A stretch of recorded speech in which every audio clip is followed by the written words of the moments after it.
تقریب حضور سے صحابہ سے ثابت ہے ضرور کرو ضرور کرو ضرور کرو، عضوا علیہا بالنواجذ، اپنے دانتوں سے پکڑ لو اس کو. اور جو تقریب ثابت نہیں حضور سے اور صحابہ سے، یقیناً یہ کہیں باہر سے آئی ہے. یا تو ہمارا خاندانی پس منظر جو ہے، اکثر تو ہندوؤں سے مسلمان ہوئے، وہ سادات ہو، صدیقی ہو، فاروقی ہو، عثمانی ہو، وہی ہیں جو باہر سے آئے تھے.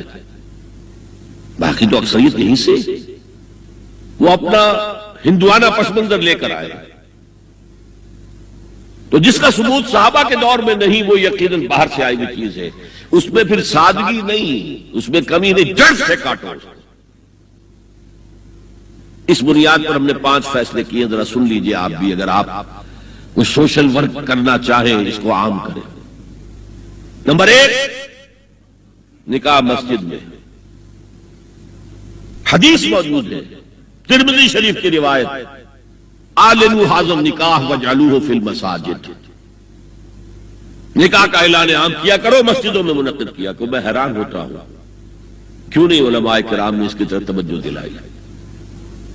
حدیث ہاں میں مانتا ہوں ان کا کہنا یہ ہے کہ یہ یہاں جو امر ہے کہ مسجد میں منعقد کرو، یہ امر وجوب کے لیے نہیں ہے، استحباب کے لیے. مستحب ہے یہ کہ مسجد میں. تو بھائی مستحب کیوں چھوڑ رہے ہو؟ وہ اس لیے چھوڑنا پڑتا ہے، مولوی بیچارے کی حیثیت ہے ہی نہیں معاشرے میں کہ وہ کہے جناب یہاں آئیے میرے پاس، میں نہیں آؤں گا آپ کے گھر نکاح پڑھانے کے لیے. وہ اپنا رجسٹر بغل میں دبائے بیٹھا سوکھتا رہتا ہے. وہ تو آنی تھی بارات عصر کے وقت، مغرب بھی جا رہی ہے، آئی نہیں، وہ بیٹھا نہیں. پہلے 20-30 روپے ملتے تھے، اب 200 300 400 ملتے ہیں. اور کیا ہے؟ میں نے انہیں یاد دلایا دیکھو شرم کرو.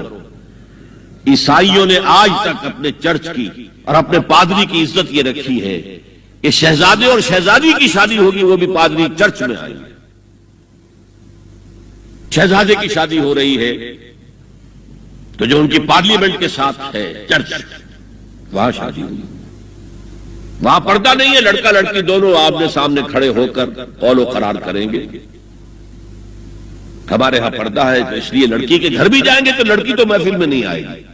لڑکی کا ایک وکیل ہوگا، وہ وکیل اجازت لے کر آئے گا، 2 اس کے گواہ ہوں گے، اس کے سامنے اجازت لی گئی، پھر وہ نکاح خواہ کو اجازت دیں گے، وہ نکاح پڑھا دیں گے.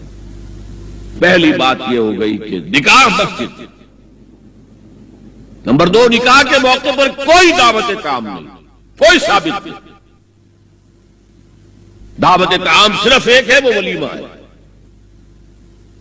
اور اس قدر معقول بات ہے، سب باپ اپنے سینوں پر ہاتھ رکھ کر سوچیں اور میری بات سنیں. کیا بیٹی کو گھر سے رخصت کرنے کا وقت جو ہے وہ خوشی کا وقت ہوتا ہے؟ جب بیٹی گھر سے جا رہی ہو، کوئی جانور بھی آپ قربانی کے لیے کوئی مینڈھا کو بکرا لے آئیں 8-10 دن پہلے اور بچے مانوس ہو جائیں تو وہ جب آپ ذبح کرتے تو پچھاڑے کھاتے ہیں کہ نہیں بچے؟ اور یہ لخت جگر ہے، نور چشم ہے، 18 20 22 برس گھر میں رہی ہے، وہ جا رہی ہے. خوشی نہیں ہے وہاں، صرف یہ ہوتا ہے اے سائی آف ریلیف کہ ایک ذمہ داری کا بوجھ تھا، اللہ نے آج پورا کرا دیا، اتروا دیا بوجھ.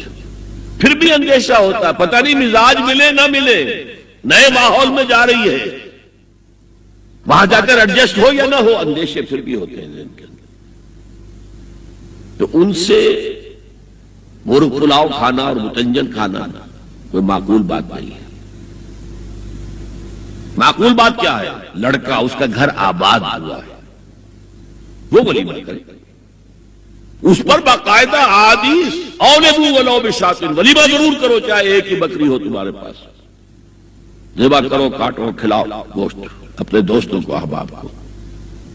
یہاں تک کہا کہ بیست طعام الولیمہ، برا کھانا ہے ولیمے کا کہ اس میں غریبوں کو نہیں بلایا جاتا. ظاہر بات ہے مسلی کھلانے کے لیے تو ولیمہ نہیں ہوتا، اپنے احباب کو، دوستوں کو بلایا جائے گا. پھر بھی میں تم سے کہتا ہوں کہ جسے ولیمے کے لیے بلایا جائے وہ اگر نہیں جائے گا تو اللہ اور اس کے رسول کے حکم کی نافرمانی کرے. تو جس رسول نے اتنی تفصیل سے حکم دیا ہو ایک دعوت کا، وہ دوسری دعوت میں بھی خیر ہوتا. میں بیان کرتا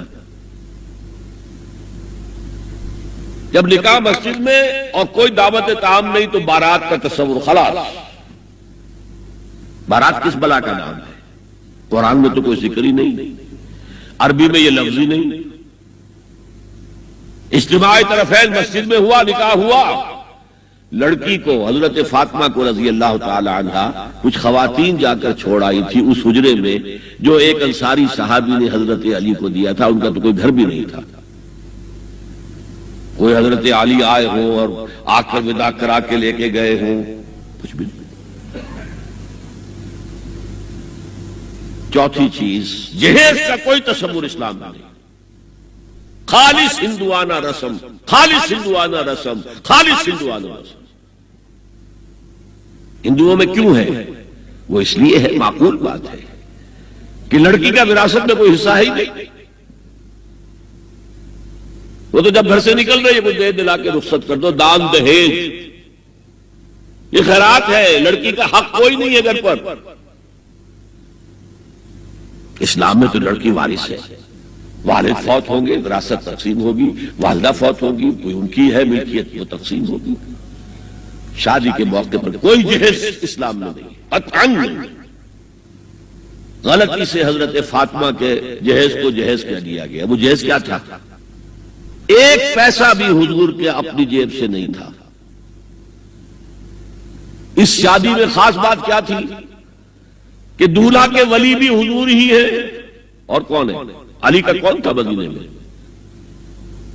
اور دلہن کے والد بھی حضور ہیں. اب حضور پوچھتے ہیں حضرت علی سے تمہارے پاس مہر دینے کے لیے کچھ ہے؟ عرض کیا میرے پاس تو کچھ نہیں ہے. وہ فقراء صحابہ میں سے تھے. فرمایا مہر تو دینا ہے. تمہارے پاس ایک زرہ ہوتی تھی؟ جی ہاں زرہ تو ہے. انہوں نے یہ سمجھا زرہ تو جہاد کے لیے ہے، وہ دولت تو نہیں ہے. فرمایا جاؤ اسے بیچو یا گروی رکھ کے قرض لے کر آؤ. وہ گئے، حضرت عثمان نے خرید لی اور کچھ دنوں کے بعد واپس کر دی ہدیتاً. یہ زرہ میں ہدیہ آپ کو کر رہا ہوں. اس وقت اگر کہتے چھوڑو علی، کہاں تو لو میں پیسے دے دیتا ہوں تمہیں، تو ان کی طبیعت پر بار ہوتا. اس پیسے سے حضور نے کچھ پیسے گھر بھیجے اندر، دلہن کو ذرا تیار کر دو. اور کچھ پیسوں سے وہ ایک گدا جس میں کھجور کی کھال بھری ہوئی تھی اور 2 تکیے جس میں کھجور کی کھال بھری ہوئی تھی، ایک مشکیزہ کنویں سے پانی تو لانا ہی ہے نا، ایک چکی جو ہو یا گیہوں ہو پیسنا تو ہے نا، کوئی 1-2 برتن اور. اللہ اللہ خیر صلاح. یہ تھا جسے جہیز کہتے ہیں، جس میں ایک پیسہ بھی حضور کا شامل نہیں ہے. وہ حضرت فاطمہ کا مہر تھا جس سے بنایا گیا. ورنہ مدینے ہی میں دوسری آپ کی صاحبزادی کا نکاح حضرت عثمان سے بھی ہوا. کہیں ذکر ہے جہیز کا؟ حضرت عثمان کا گھر بھرا ہوا، ہر چیزیں موجود، وہاں تو جہیز کا تذکرہ نہیں. بہرحال یہ شادی کو آسان کرو، زنا کو مشکل بناؤ. یہاں شادی کے لیے 9 من تیل ہوگا تو رادھا ناچے گی، ورنہ یہ کہ بڑی ہو رہی ہے، عمر ہو رہی ہے، سب کچھ ہو رہا ہے، لیکن کچھ تقاضے تو ہے نا، آخر کچھ تو کرنا ہوتا ہے نا. آخر کچھ نہ کچھ لوگوں کو تو کھانا کھلانا ہی ہوتا ہے نا. بارات تو آخر آئے گی ہی نا، کچھ نہ کچھ تو دینا ہی ہوگا. کچھ جوڑے کپڑے، کچھ. یہ اسلام کا فلسفہ جو میں نے 4-5 باتیں آپ کو بتا، فلسفہ یہ ہے کہ لڑکی کے باپ پر ایک پیسے کا بوجھ نہیں. اس نے لڑکی پال پوس کے تمہارے حوالے کر دیا، اب اور کیا چاہتے ہو؟ سارا مرد آزما، مرد آفرین، مرد کو چیلنج دیا ہے، تم مرد ہو، مہر تم دو گے. اور سب سے بڑھ کر کیا ہو رہا ہے آج کل بھی ہوتا ہے، وہ ہمارے ایک کچھ کام ہوتے ہیں اسلامی، وہ بھی ہے کچھ وہی ہندوانہ پس منظر.